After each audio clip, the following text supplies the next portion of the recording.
नमस्कार. आजची सकाळ बिलकुल चांगली नाहीये. आज आपल्यातून एक अजिंक्य योद्ध्यानी अचानक एक्झिट घेतलेली आहे. अ, आपल्या महाराष्ट्राचे उपमुख्यमंत्री अजितदादा पवार आज त्यांचं अपघाती निधन झालेलं आहे आणि मला असं वाटतं बाळासाहेबांनंतर जर महाराष्ट्र हळहळला असेल तर तो आजच्या या बातमीनी. कारण ही ही जी कमतरता आहे, ही पोकळी जी आहे, ती कधीच भरून न येणारी आहे. आणि पवार घराणं म्हणजे राजकारणाचा वारसा आहे आणि अशा गोष्टी, असे अपघात महाराष्ट्रासोबत नाही झाले पाहिजेल ॲक्चुअली. कारण अशा नेत्यांमुळेच आज मराठी माणसाचं अस्तित्व टिकून आहे असं मला वाटतं.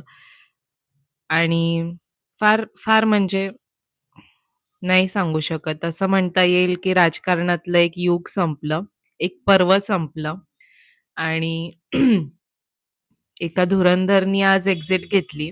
मला खूप दुःख होतंय बोलताना, म्हणजे नाही, आज शब्द नाही सुचत आहेत. पण तरी त्यांना आपण आपल्या 2 शब्दांमध्ये श्रद्धांजली देऊयात. मरण कल्पनेशी थांबे तर्क जाणत्याचा, पराधीन आहे जगती पुत्र मानवाचा. तर हे गदिमांचे वाक्य आहेत, जे अत्यंत योग्य श्रद्धांजली आहे अजितदादांना असं मला वाटतं. आणि जे आपण 80s-90sच्या किड्सनी जे राजकारणी पाहिलेत ना, ते येणाऱ्या पिढीला बघताच नाही येणार. असे नेते परत होऊच शकत नाही.